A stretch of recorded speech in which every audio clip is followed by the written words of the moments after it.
মিলেঙ্গে মিলেঙ্গে 36 Chinatown, ফিদা, চুপচুপকের মতো ছবিতে একসঙ্গে অভিনয় করেছিলেন শাহিদ কাপুর এবং করিনা কাপুর। তারপর আসে তাদের কেরিয়ারের ব্লকবাস্টার ছবি, সেই ছবির নাম জব উই মেট। তারপর আর একসঙ্গে কাজ করতে দেখা যায়নি এই তারকা জুটিকে, কারণ তাদের মধ্যে ব্যক্তিগত জীবনের রসায়ন তৈরি হয়েছিল। একটা সময় শাহিদ এবং করিনা বলিউডের অন্যতম চর্চিত যুগলের মধ্যে একটি ছিলেন। তাদের সম্পর্কের বয়স মাত্র 4 বছর ছিল, তবে হঠাৎ কেন ভাঙন দেখা যায় এই জুটির মধ্যে। যে করিনা কাপুর শাহিদ কাপুরের লুকে মুগ্ধ হয়ে গিয়ে ছবির পরিচালক ইমতিয়াজ আলীকে একটি গাড়ি উপহার দিয়েছিলেন, তার হঠাৎ কী হলো?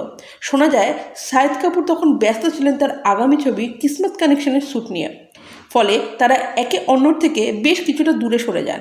এমন সময় শোনা গিয়েছিল বিদ্যা বালানের সঙ্গে নাকি প্রেম করছেন শাহিদ কাপুর, যা রটে যায় বলিউডে।